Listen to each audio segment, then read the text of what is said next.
اعوذ باللہ من الشیطان الرجیم بسم اللہ الرحمن الرحیم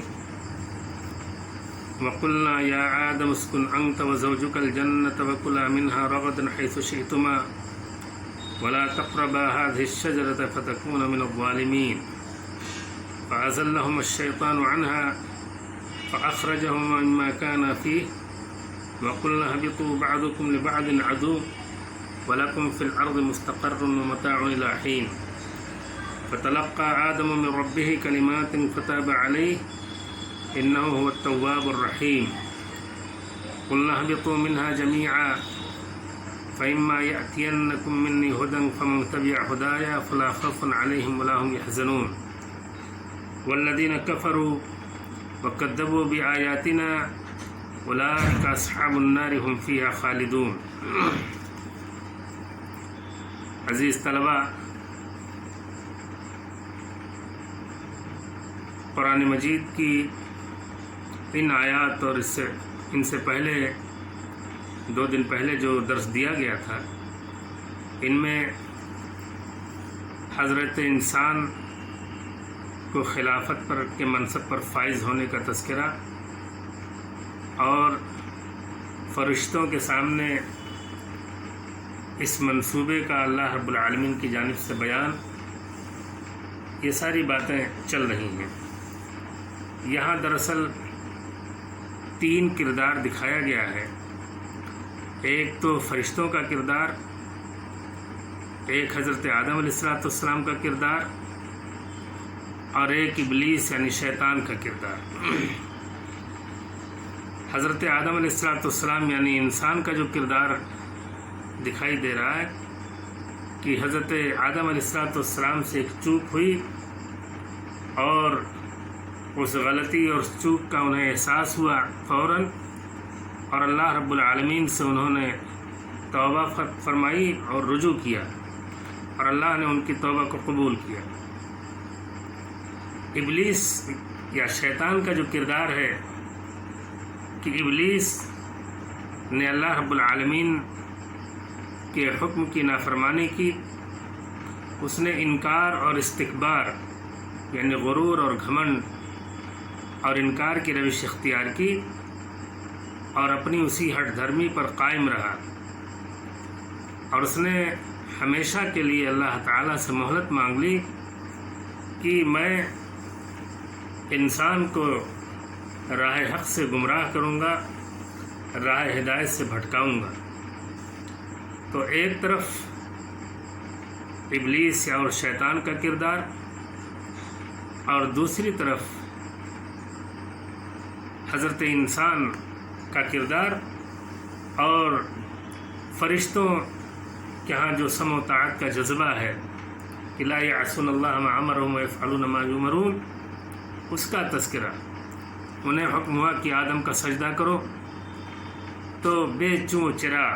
بغیر کسی لیت و لال کے، بغیر کسی اعتراض کے، چونکہ حکم اللہ کا تھا تو انہوں نے یہ نہیں سوچا اور ان کے ذہن میں یہ بات نہیں آئی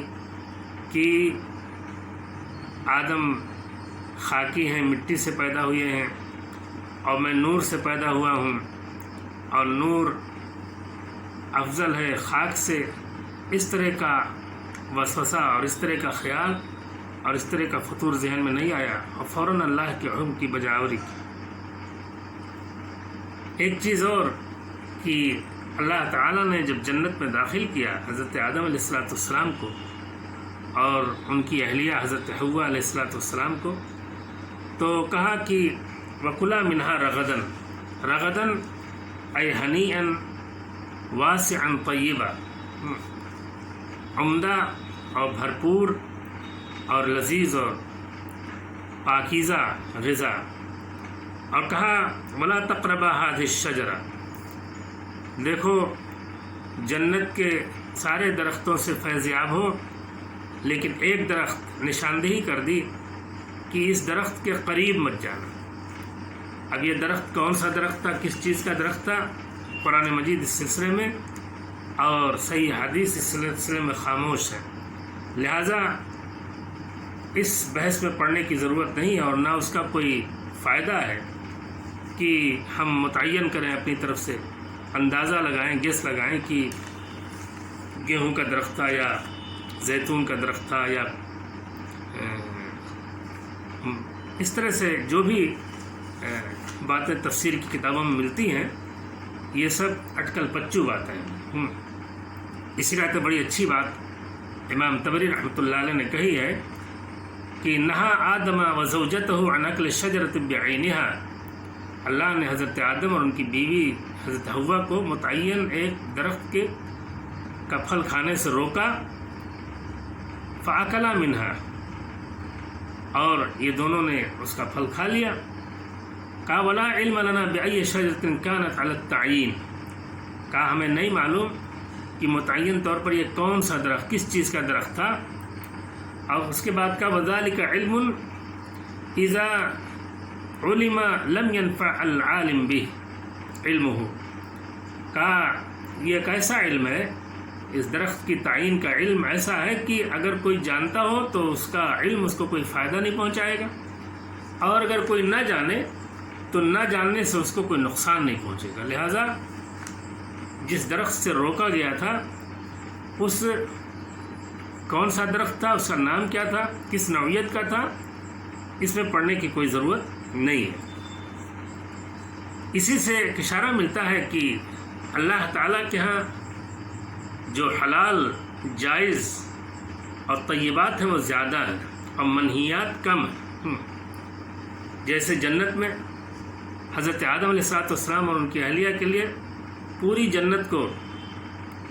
مباح قرار دے دیا، صرف ایک درخت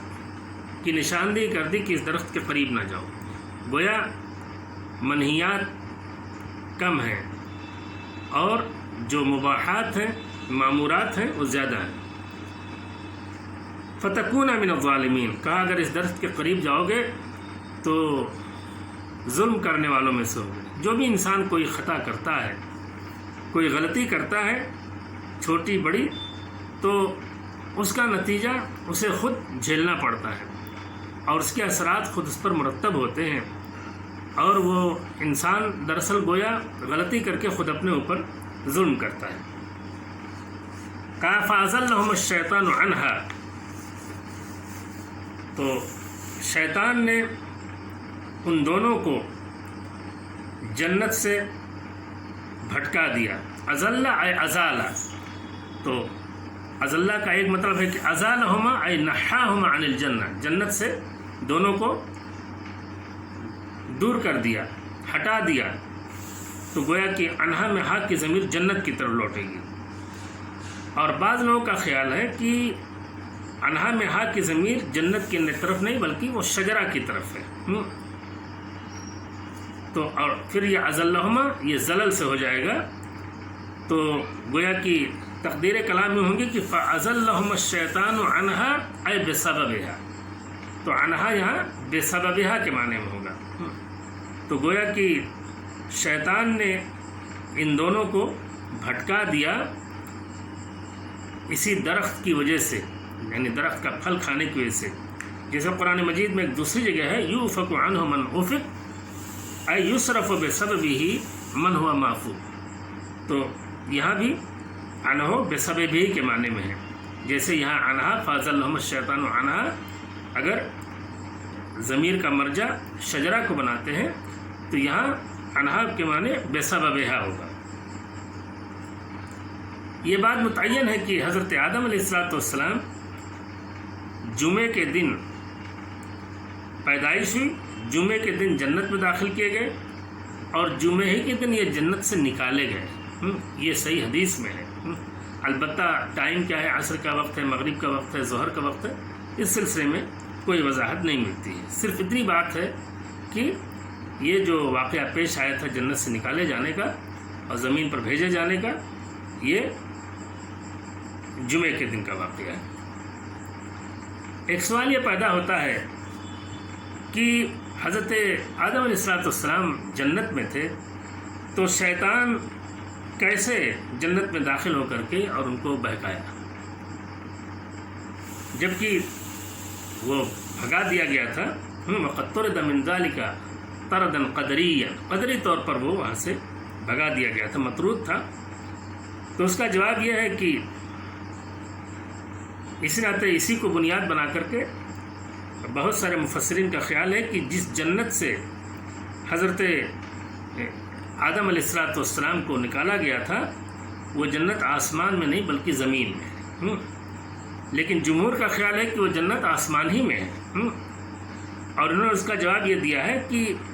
شیطان کو جو جنت میں داخل ہونے سے روکا گیا ہے یہ علی وجہ الاکرام روکا گیا ہے، یعنی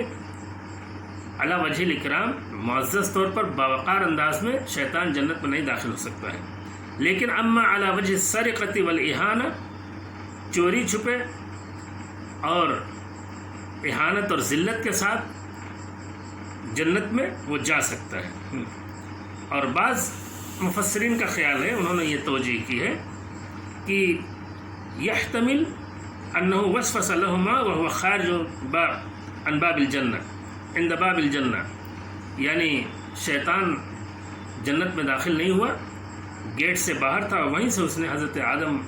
اور حضرت حوا کو اس نے وسوسہ دلایا اور ان کے دل اور دماغ میں یہ خیال پیدا کیا۔ اور بعض مفسرین کا خیال ہے کہ شیطان زمین ہی میں تھا اور اس کو یہ پاور، اس کو یہ قدرت اللہ نے دی ہے، اور اپنے اسی قدرت کے سہارے اس نے حضرت آدم علیہ السلام اور حضرت حوا کو، اگرچہ وہ جنت میں تھے، ان کو وسوسہ دلایا۔ کہا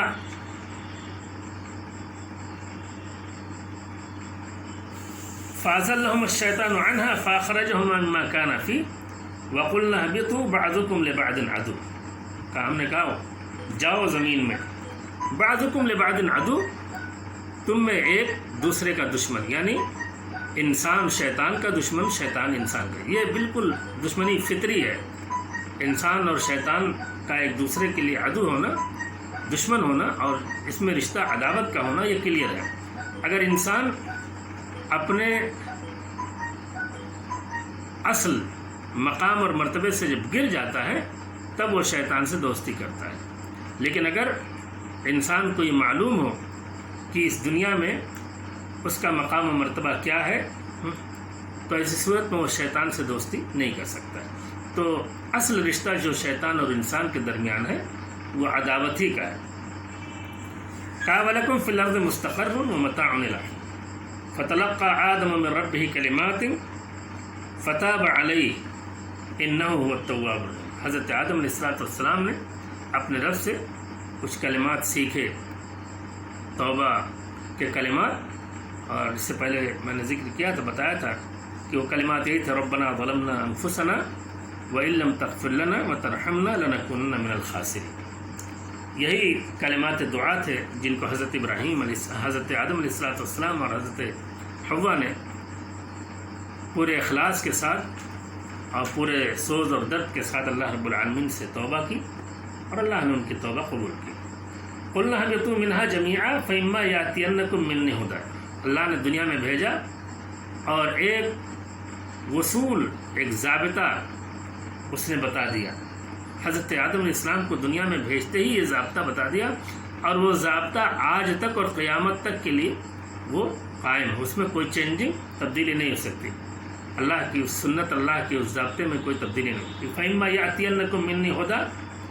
فَمَن تَبِعَ هُدَايَ فَلَا خَوْفٌ عَلَيْهِمْ وَلَا هُمْ يَحْزَنُونَ، کہا میری جانب سے ہدایت جائے گی، وحی جائے گی، انبیاء جائیں گے، رسول جائیں گے، کتابیں جائیں گی، تو فمن تبع ہدایا، جو میری ہدایت کی پیروی کرے گا، فلا خوف علیہم، تو ان کے لیے آخرت میں کسی قسم کا خوف، کوئی ڈر نہیں رہے گا، اور ولا ہم یحزنون، اور نہ ہی انہیں کوئی افسوس ہوگا اگر دنیا میں مان لیا نہیں کوئی بہت آرام مل سکا، پریشانیوں میں زندگی گزر گئی، تو دنیا میں بہت ساری چیزیں اور بہت ساری نعمتوں سے اگر بظاہر وہ محروم رہے تو اس پر انہیں کسی قسم کا حزن و ملال اور کسی قسم کی حسرت نہیں رہے گی۔ تو گویا ہدایت کا راستہ، نجات کا راستہ وہ یہی ہے، وحی کا راستہ ہے، وحی ہی ہدایت ہے، سرچشمہ ہدایت وحی ہے۔ وحی کی اتباع کرے انسان، وحی کے ذریعے سے اللہ رب العالمین کے جو احکام انبیاء اور رسولوں کے ذریعے سے آئے ہیں، چاہے وہ کتابوں میں ہوں یا انبیاء کرام کی زندگیوں میں، ان کی پیروی اگر کرتا ہے انسان تو ایسے لوگوں کے لیے بشارت ہے ہمیشہ کہ فلا خوف علیہم ولا هم يحزنون، قیامت میں ان کے لیے کوئی اندیشہ نہیں، کوئی ڈر نہیں ہے، ان کی آخرت محفوظ، اور وہاں ان کے لیے نجات ہے اللہ کے عذاب سے، اور اللہ کی نعمتوں کے مستحق ہوں گے۔ اور اگر دنیا میں کچھ اللہ کی نعمتوں سے بظاہر وہ اپنے کو محروم نظر پاتے تھے تو اس پر انہیں کوئی افسوس، کوئی حزن و ملال ہرگز نہیں۔ اکاب الذین کفروا وکذبوا بآیاتنا، اس کے بالمقابل جنہوں نے اللہ کی ہدایت سے بغاوت کا راستہ اختیار کیا، کفر کا راستہ اختیار کیا، انکار کی روش اختیار کی، وکذبوا بآیاتنا، اور ہماری آیتوں کی تکذیب کی، چاہے وہ آیات وہ ہوں جو اللہ رب العالمین نے اپنی آسمانی کتابوں میں ہیں جو آیتیں ان کی تکذیب کرے، یا اس کائنات میں جو بکھری ہوئی ہیں اللہ کی نشانیاں جو اللہ کی توحید پر، اللہ کی وحدانیت پر دلالت کرتی ہیں، ان کا انکار کرے۔ تو جس نے بھی ہماری آیتوں کی تکذیب کی، اولئک اصحاب النار، ایسے لوگ جہنمی ہوں گے، ہم فیہا خالدون، اور اسی جہنم میں ایسے لوگوں کو ہمیشہ ہمیشہ رہنا ہو۔ یہ بیان ہے حضرت آدم علیہ السلام کی اس سرگزشت کا کہ جب فرشتوں کے سامنے اللہ تعالیٰ نے اپنے اس منصوبے کا تذکرہ کیا تو اب اس جنت سے نکالے گئے، اب اسی جنت، کھوئی ہوئی جنت، اور اسے فردوس گمگشتہ کو واپس پانے کی انسان کو کوشش کرنی چاہیے، اور اس کا راستہ وہی ہے کہ جس طرح حضرت آدم علیہ السلام اپنی معمولی غلطی پہ فوراً نادم ہوئی، اللہ سے توبہ کی، ایسے ہی انسان کو ہدایت کے راستے پر چلنا چاہیے، اور ہدایت کے راستے پر چلتے ہوئے اگر اس کی زندگی میں غلطیاں ہوتی ہیں، اور انسان ہے تو غلطیاں ہوگی، تو ان غلطیوں پر ابلیس کی طرح اصرار نہیں کرنا چاہیے، انکار اور استکبار کی روش نہیں اختیار کرنی چاہیے، اور نہ حسد میں مبتلا ہونا چاہیے جیسے ابلیس نے حضرت آدم کے ساتھ حسد کا رویہ اختیار کیا، بلکہ اس کو چاہیے کہ ابلیس کی روش چھوڑ کر کے حضرت آدم علیہ السلام نے جو نمونہ پیش کیا کہ اللہ رب العالمین کی طرف انہوں نے رجوع کیا، توبہ کی، اور اللہ تعالیٰ نے ان کی توبہ کو قبول کیا، تو ہم انسانوں کو حضرت آدم کی روش اختیار کرنی چاہیے، نہ کہ ابلیس کی روش اختیار کرنی چاہیے۔ ابلیس کی روش سے بچنا چاہیے کہ ابلیس اور شیطان انسان کے ازلی دشمن ہے۔ یہ ان آیات کا خلاصہ ہوا۔ اللہ سے دعا ہے کہ اللہ رب العالمین ہمیں قرآن مجید کو سمجھنے اور قرآن کی روشنی میں اپنی زندگی کو بنانے اور سنوارنے کی توفیق عطا فرمائے۔